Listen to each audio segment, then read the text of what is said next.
Konten ini dispesialkan untuk para subscriber yang baru berjuang di YouTube.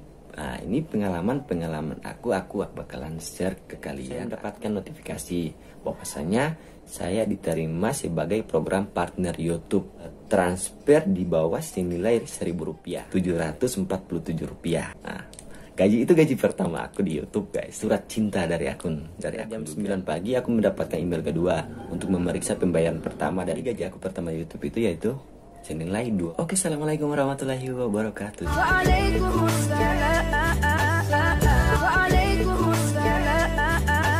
Jadi sebelum lanjut, aku mau kenalin pada kalian semua sebuah produk dari Kavisian. Nah, berhubung sudah mau Euro, guys, sudah mau pertandingan Euro. Jadi bagi kalian yang suka nonton Euro, suka nonton sepak bola, silakan pesan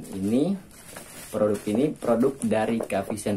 Ini baru aku pesan di Shopee dan harganya itu beragam, guys. Ada yang 400, paling termurah itu dia ada 285. Jadi bagi kalian yang suka nonton sepak bola, silakan dipesan ini. Ini aku pesan lewat Shopee ya, guys. Ini aku jadi ini produknya, guys. Jadi ini, wow, ini dia. Jadi ini nantinya aku akan gunakan pada tanggal 12 Juni nanti, karena pertandingan Euro itu dimulai pada tanggal 12 Juni nanti. Oke. Jadi ada apa-apa aja ya dalamnya. Jadi aku mau buka dulu. Nah, ini ada decoder Kavisian Bromo.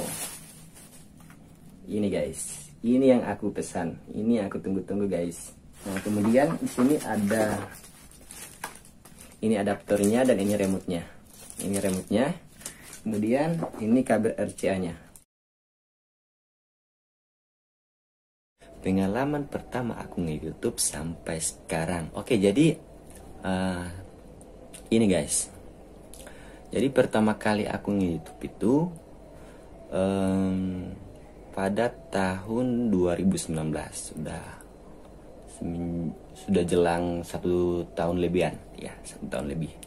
Jadi aku nge-YouTube itu dari 1 Juni apa 1 Juli? Iya, 1 Juli 2019. Nah, pada saat itu aku terinspirasi dari salah satu YouTuber. Pada saat itu aku kan lagi buka aplikasi YouTube nih. Aku buka aplikasi YouTube dan aku ngelihat videonya itu muncul di beranda YouTube aku. Nah, dia konten-kontennya itu konten-konten gombal, guys. Nah, konten-konten gombal. Nah, di situ aku terinspirasi, apa ya, gombalan-gombalannya itu dengan ekspresinya dapat, kemudian bapernya si perempuan ini dapat juga. Jadi seperti itu. Aku terinspirasi dari dia. Aku pikir, gimana aku beralih sebagai konten kreator. Nah, pada saat itu aku ngekos nih. Tapi ngekosnya bukan sendiri, tapi aku ngekosnya berdua dengan teman aku. Saat itu kan aku kuliahnya di Gorontalo nih. Kemudian aku ngekos bersamaan dengan teman aku yang biasa ngedit video, biasa buat konten. Nah, jadi aku ikut dia setiap dia ngonten di mall, kemudian di kampus, aku ikut dengan dia, guys. Seperti itu. Pada saat itu juga kita sempat buat konten di Mall Gorontalo yang kontennya itu prank. Nah, prank itu kalau tidak salah dia masih tren-trennya prank tayo. Jadi singkat cerita, kita ini berdua berjalan, ya kan? Kita berdua berjalan ke mall.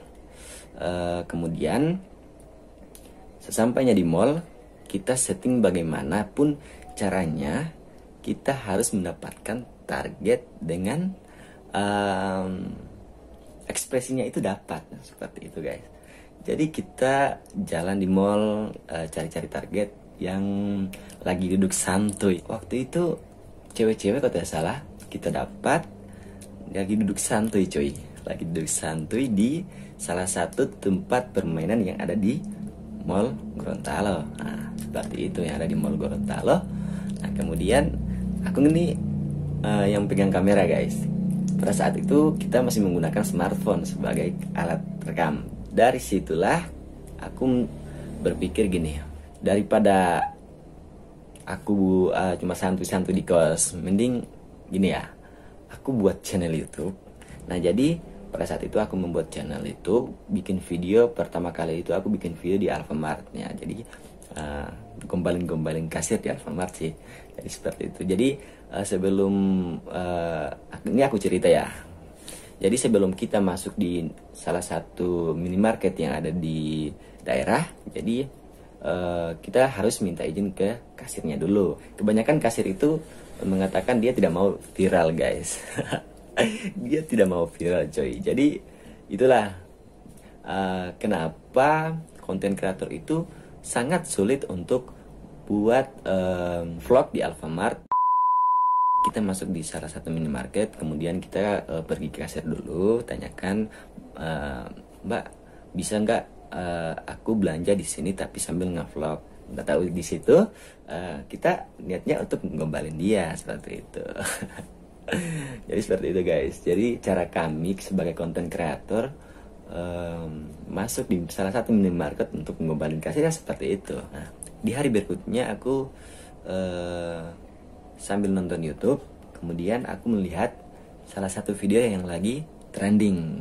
Nah, itu video dari Najwa Shihab yang digombalin dari Raja Gombal kita ya, benar. Kalau bukan Kang Denny ya, seperti itu. Jadi aku berinisiatif gini, melanggar nggak ya?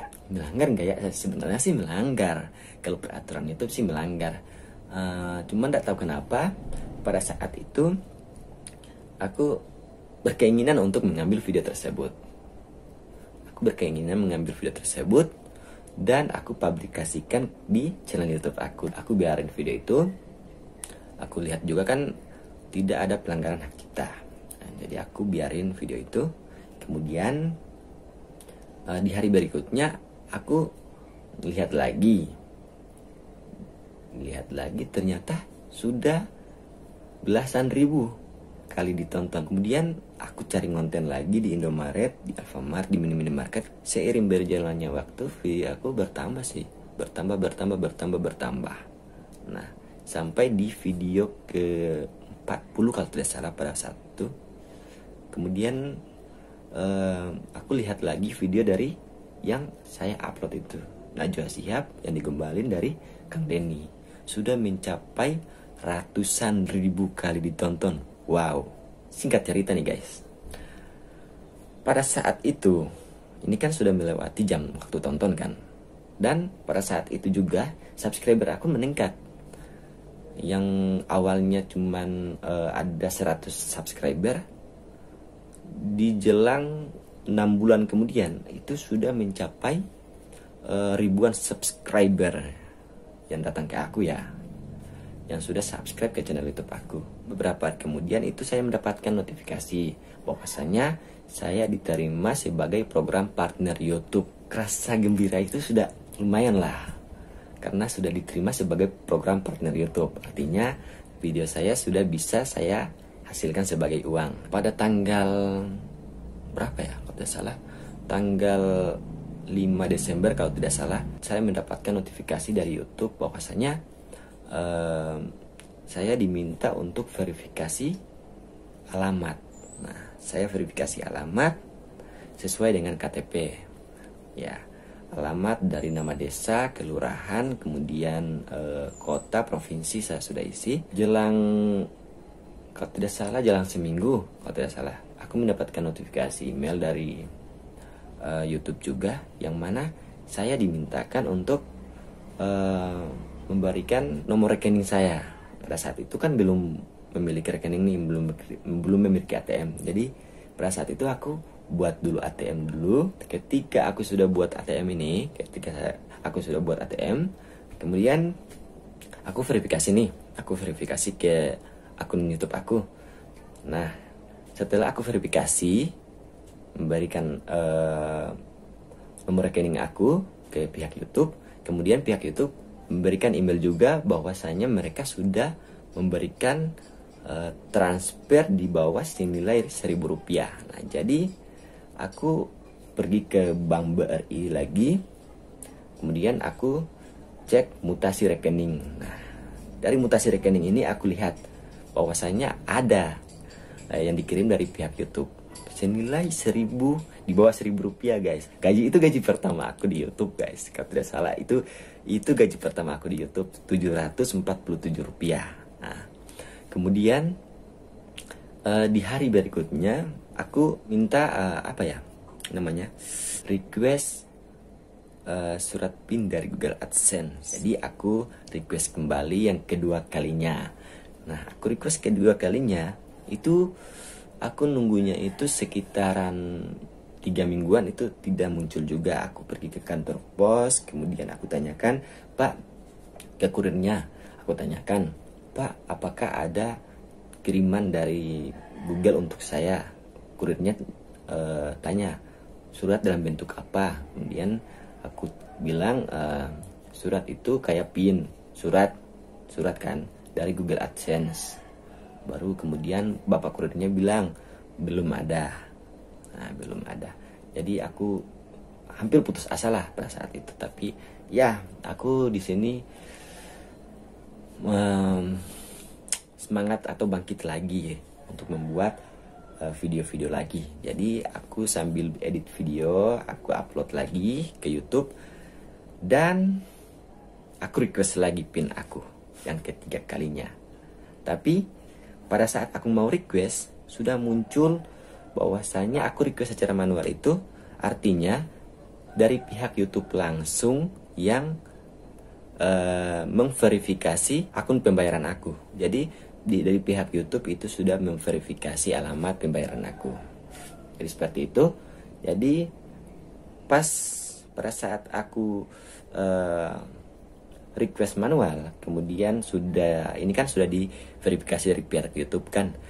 Ya, pihak YouTube memberikan alamat, memberikan email bahwasanya verifikasi pembayaran sudah berhasil. Aku dikirimkan email bahwasanya aku harus memeriksa pembayaran pertama dari pihak YouTube. Wow. Jadi aku katakan nih, gimana ya? Berapa ya? Berapa jumlahnya ya? Berapa penghasilan aku ya?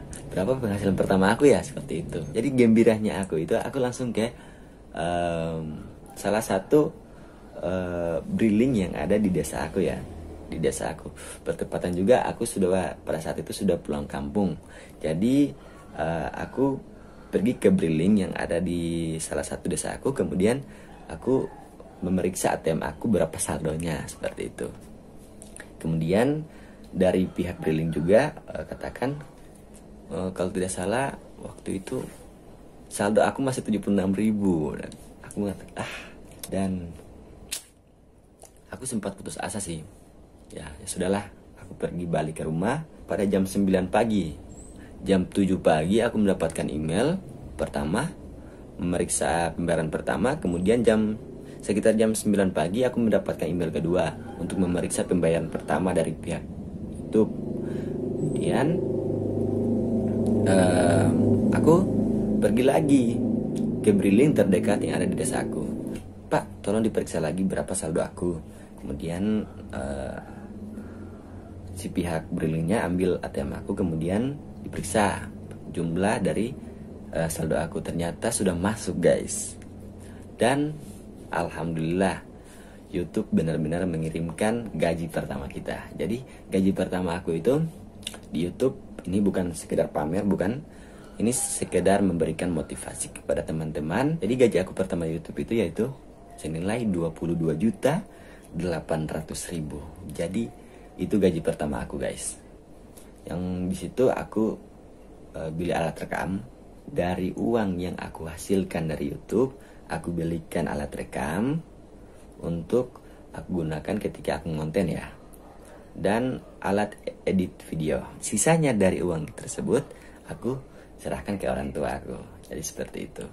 Viewers aku di YouTube cuman sedikit-sedikit sih. Cuman ada 100-an, 200-an, 300-an, 1000-an, 2000-an, 500-an, 700-an, seperti itu kan. Kenapa viewers kita itu sedikit tapi penghasilannya meningkat? Jadi itu salah satu rahasia kreator guys. Oke, jadi gitu guys. Banyak yang bilang gini, Adrian, kenapa subscriber kamu sudah lumayan lah, tapi viewers kamu segini-gini aja? Aku bilang ke mereka, aku di sini tidak memfokuskan, tidak melihat dari viewers, tapi aku melihat dari isi video serta kapan aku ngupload, kapan aku bikin video. Dan satu pesan aku guys, fokus di satu konten. Jangan pada saat ini kalian upload konten tutorial, nah di hari berikutnya kalian upload konten tentang prank. Nah itu dari pihak YouTube akan kebingungan dengan channel YouTube Anda. Apakah channel YouTube Anda ini berfokus di konten tutorial, apakah prank? Nah, jadi seperti itu. Oke, sekian dari aku Adrian. Salam kreator.